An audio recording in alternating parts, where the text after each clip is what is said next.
Why? How could this happen?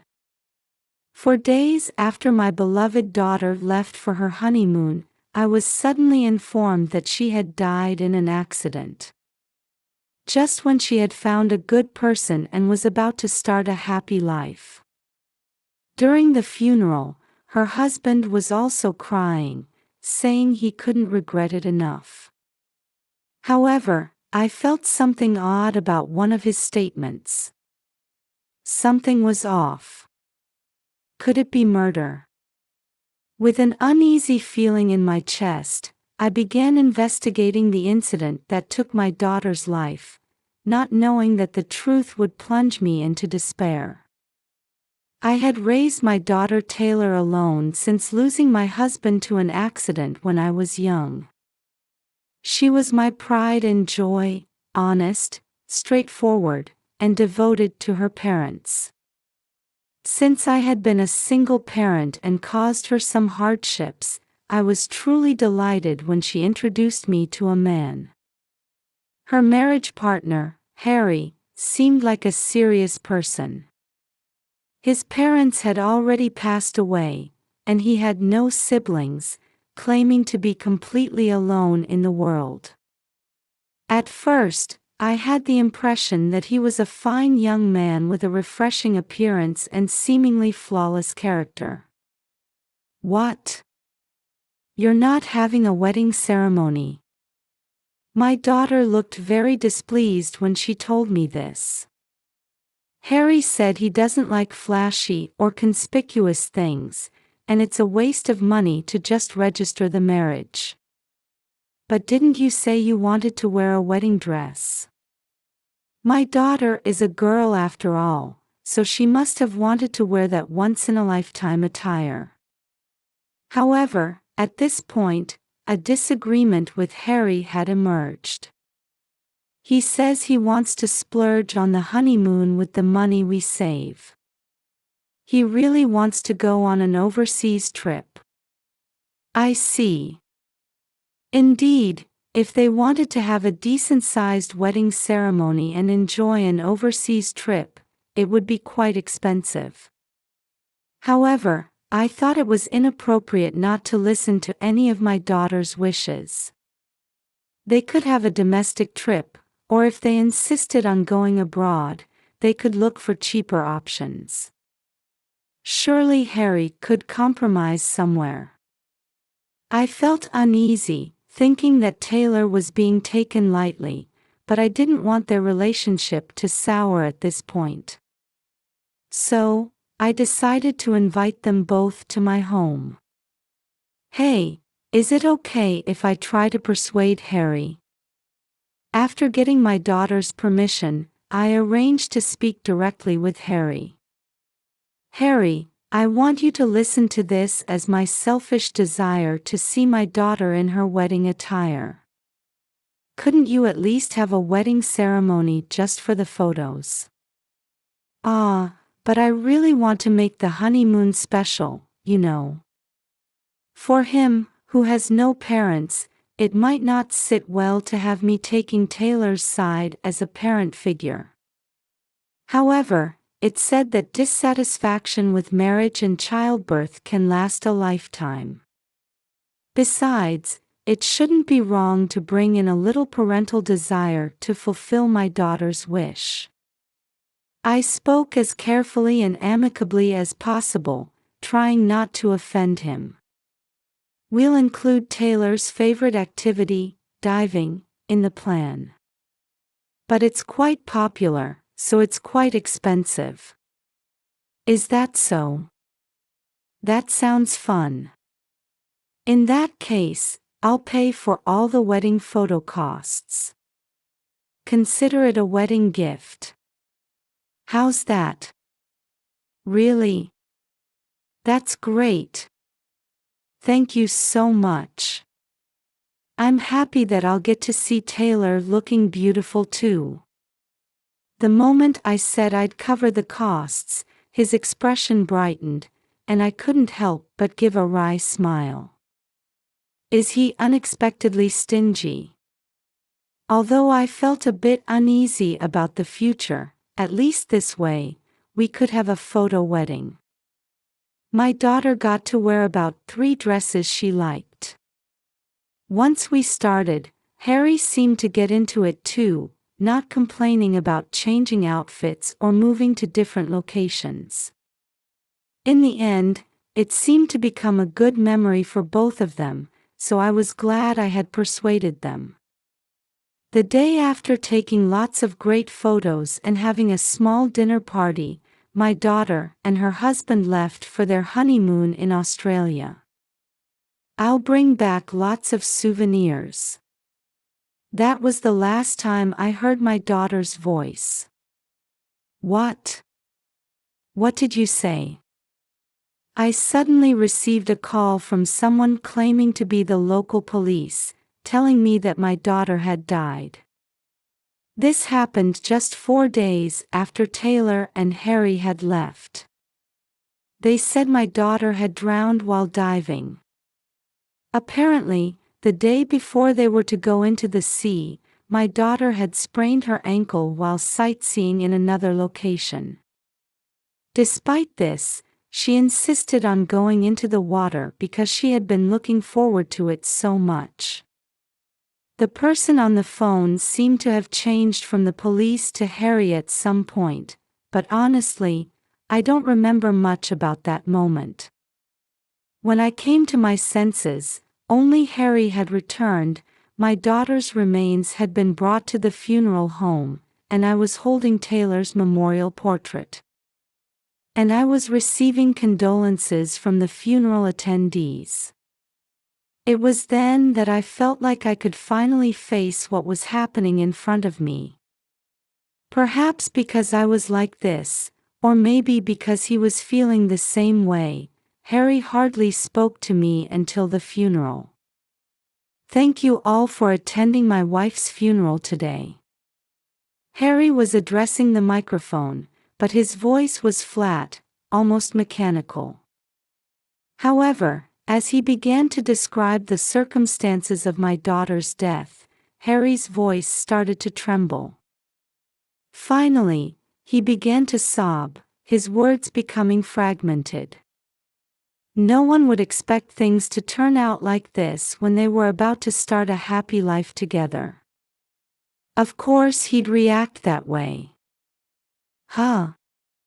Wait a minute. Harry's speech was a typical eulogy if you just let it wash over you. But I noticed something odd about it.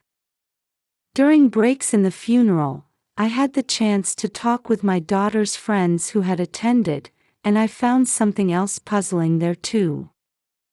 Her friends were all saying things like, "I didn't know Taylor had gotten married," and "This is the first time I've seen Taylor's husband." Surprisingly, Taylor and Harry hadn't told anyone about their marriage registration, and they didn't have a single friend in common. Were they planning to announce it after they got the photos? But is it normal for no one to know Harry? Although there were quite a few attendees at the funeral, it struck me as odd that none of Harry's acquaintances were among them, but I thought the only way to resolve these nagging doubts was to talk to Harry directly. However, the conversation took a dramatic turn shortly after this. Due to the testimony of a certain person attending this funeral. It was 2 weeks later that I contacted Harry. By this time, he must have been busy dealing with Taylor's belongings and insurance paperwork. I still have some of Taylor's insurance documents at my house. I'm sorry to trouble you, but could you come pick them up? When I said this, Harry came right over. "Hello, Mother. Where are the documents?" As Harry said this, a large fist connected with his face. Harry's body seemed to float in the air for a moment before being slammed to the floor with the same momentum.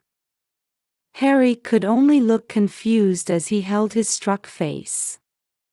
No wonder, my niece and Harry's brother Anthony had been waiting in the guest room. I've finally found you, you stupid little brother. How dare you deceive my aunt and cousin? So this is what it was. I was right to trust my instinct at that time. What? What's going on? Why is my brother here? During the funeral, I had sensed something odd about Harry's eulogy. Now, the source of that oddity became clear. That day, Harry had tearfully told the attendees, "My wife attempted to climb Ayers Rock the day before diving.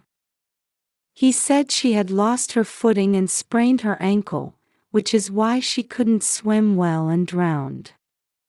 But that story doesn't make sense. Why are you bringing this up now? More importantly, why is my brother here? You lied to me. My daughter would never climb Ayers Rock. I glared at Harry, who still couldn't get up from the floor. My daughter hates heights. Ever since she slipped and fell off a cliff during a mountain climb long ago, suffering a major injury. Taylor was a girl who hesitated even to step out onto the balcony of our second-floor home.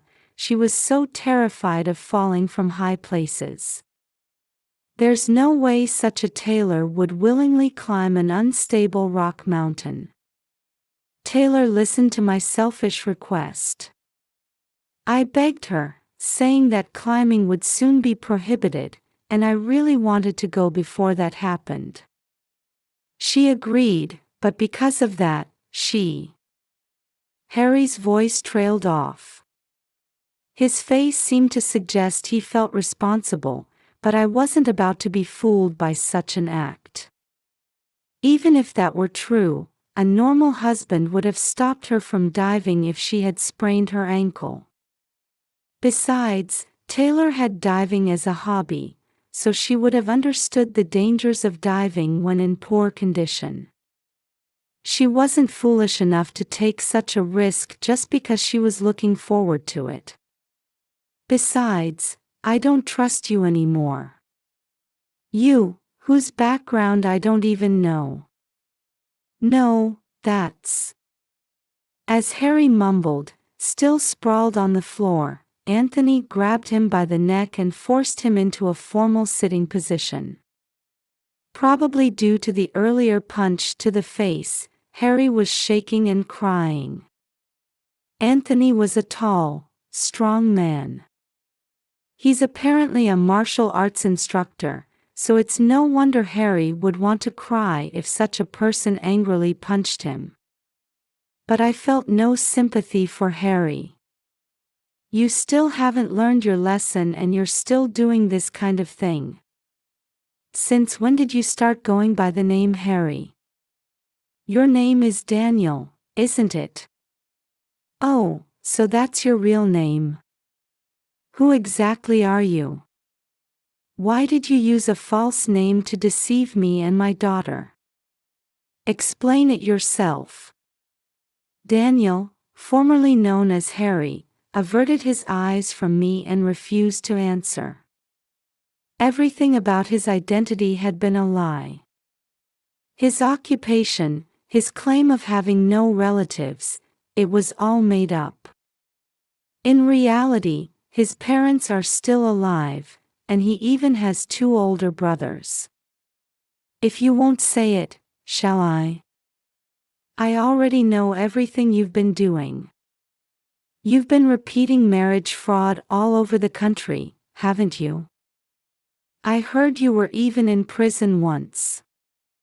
According to Anthony, after Daniel had finished his prison term and was released, he had been living quietly at home for a while under the watchful eye of his parents and siblings. However, one day when the family members took their eyes off him for a moment, he suddenly disappeared. You really never know.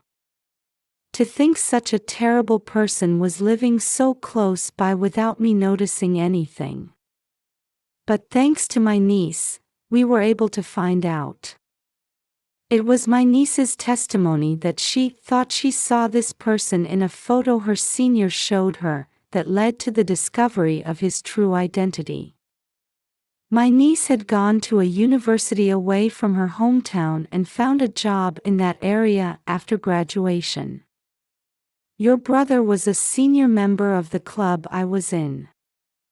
I thought I'd seen you somewhere before, and it was in a family photo that my senior had shown me once. When Harry heard this, he was speechless with his eyes wide open. He must never have imagined that my relative and his relative would be connected in such a place.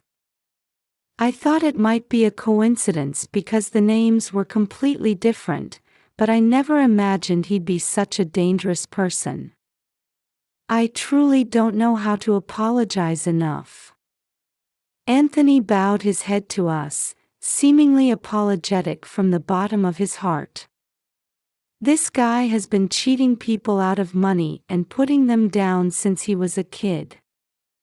I thought he might have reflected a bit after going to prison, but to think he would do such a thing to someone's daughter. Wait. Taylor's death was an accident. I didn't do anything. Harry suddenly interjected, seemingly panicked. What? You're speaking as if my daughter was killed by someone. When I pointed this out, he made an expression that seemed to say, "Oh no." Perhaps the shock of being hit made it easier for him to slip up. Of course, I had it properly investigated. My niece and I had spoken with the local police and tour guides. There, we uncovered the truth about what happened to my daughter. My daughter had not injured her foot at all, and the cause of her drowning was an equipment malfunction that led to an air leak in the tank. Apparently, after the instructor's inspection, the valve had loosened for some reason, causing air to leak out and resulting in oxygen deprivation. The facility's cameras clearly captured the moment you touched my daughter's tank just before she dived. Cameras? I never heard anything about. And you know, with special reagents, fingerprints can be collected even after being submerged in seawater. When I emphasized that we had secured the evidence, Harry started crying again. I had trouble with a woman at work and lost trust in women. He suddenly started talking about himself. Did he think this would change how I see him? But I didn't intend to harm Taylor. I just thought about getting some compensation or sickness benefits if she got a little injured. So you were trying to skim off some money. You really are scum from birth. Anthony sighed and added, and stop that disgusting fake crying. Besides, you're the one who caused the trouble, aren't you? You took a high-handed attitude towards female employees, forced them to quit, and that became a problem, leading to you being kicked out. I had already heard from Anthony that Harry had caused problems at his company in the past and been fired. He had been living off money he had scammed from people. You've always been like that. A liar, sneaky, never living an honest life. Shut up with your nagging. What's with you people? You've been ganging up on me this whole time. Perhaps recognizing that he was surrounded by enemies, Harry stopped crying and started to lose his temper. I'm different from my dad and brothers who are such boring people. I'm a chosen one. Working hard and getting all sweaty doesn't suit me. His absurd claims made me, Anthony, and my niece all take a step back. What's wrong with wanting to make money easily? Is that all you have to say? Not wanting to hear any more of his outrageous logic, I glared at him angrily. I'm still her husband. No divorce, no end to the marital relationship. The insurance money and survivor's pension are all mine. It's your daughter's fault for being deceived. With an evil grin, he truly looked like a villain. Insurance money, huh? I've already taken care of all that. Taylor didn't change any of her life insurance details from before the marriage. Also, since you don't have any children, you're not eligible for the survivor's pension. When I calmly informed him of this, he was at a loss for words again. Oh, didn't I mention? I work for an insurance company. Taylor came to consult with me about reviewing her insurance before going on the trip. After going through the process of changing the insurance beneficiary and reviewing the coverage, I told them I would take care of the rest and sent the two off on their trip. Then, just as I was about to process everything, I received a call from the local police, and it was still untouched. Were you in such a hurry for money? But if you were after the insurance money, shouldn't you have checked who the beneficiary was before taking action? I didn't want to know what was going through the mind of the person who took my daughter's life, but even from an outsider's perspective, it seemed like an incredibly shallow and sloppy approach. The insurance money has been properly deposited into my account. Damn it. It's your fault for not processing it quickly. Give me the money. It's mine. As Harry lunged at me saying this, Anthony restrained him. However, at this moment, my heart reached its limit. My body moved on its own, and I grabbed a bag containing my bank book, credit cards, and other items, then forcefully slammed it into Harry's face. Ouch! Of course it hurts when another impact is added to an already beaten face. But my daughter's pain and suffering were nothing like this. If you want it so badly, I'll give it to you. I said this with surprising calmness. I couldn't confirm it myself, but I think my expression must have been like a no mask. I don't need the insurance money or anything else. So give it back. I slowly approached Harry, speaking each word deliberately. Give me back my daughter. I could hear Harry quietly swallowing hard. I've recorded all your confessions, and I've called the police. You're going back behind bars. You, damn it. This pisses me off. Remember this. I won't let this slide. When I get out, I'll do it again. I'll send you to the same place as your daughter. Anthony firmly held on to Harry, who was screaming and yelling. That's scary. But you should remember this too. It seems like this is the first time you've taken someone's life, but this time it'll be national news. Your actions will become known to all your past victims and their families. Outside the house, I could already see the flashing lights of police cars. I will never forget you. I'll always remember. And all the people you've deceived, driven to despair, and made suffer are all glaring at you. Huh? What's that supposed to mean? For me, it's enough if you receive legal punishment. But even if that's enough for me, what about others? Do you have any idea how many people hold grudges against you? Even after saying this much, it didn't seem to sink in for him.